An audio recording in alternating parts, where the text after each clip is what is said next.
Hello and good afternoon. My name is Bruce Stott, and I've just written a Pink House mystery story. I'd like to read you the first chapter.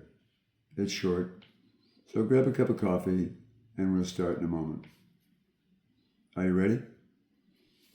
Okay.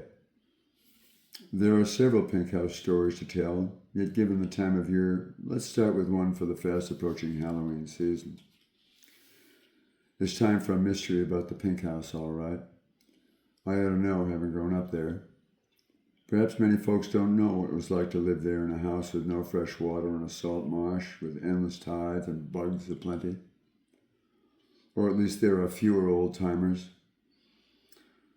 Expanding growth, however, has brought new residents to experience the overlooked Great Salt Marsh of Essex County in the northeast corner of the state of Massachusetts. Somehow the Pink House has developed a mystique reaching far and wide. A result of being one of its residents has mysteriously given rise to an unexpected notoriety.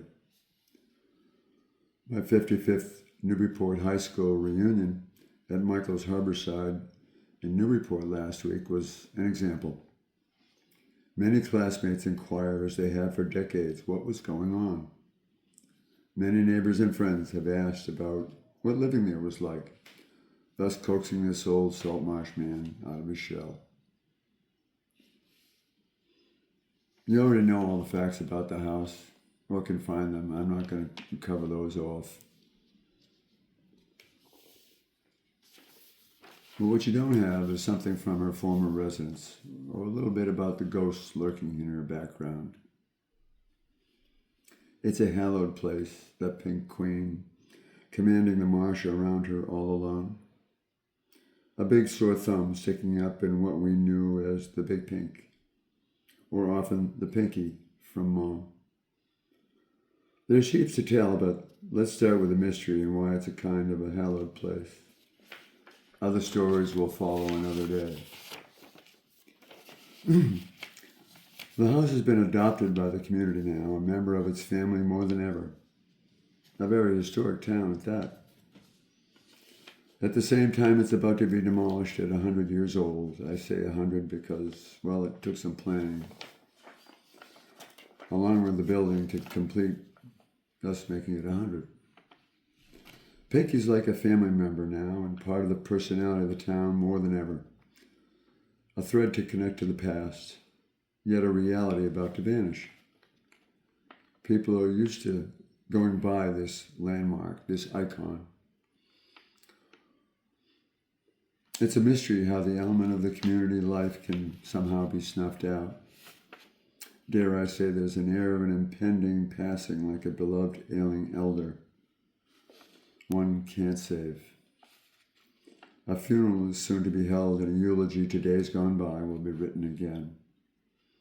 It will vanish, as will my memory, unless a story or two is told. The Pink House may vanish, and no one will know a little story about the place or the people that owned it over the course of 50 years, half the house's existence. The story is about how an unknown boat and her master, or part of him anyway, would both come to rest on the marshes at the Pinky. They both will fade out of memory but for this tale. No matter the outcome of the house's fate, this much is true, however. The tides will ebb and flow endlessly as the sea breathes slowly over the grassy marsh twice a day. And the wind will blow the birds up to their destination on the flyway, over a vacant place with the house, the boat, and the people forgotten and previously unheard of.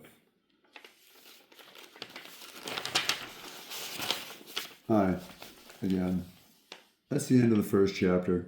Thanks very much for listening. I'll send another chapter out soon. Bye for now.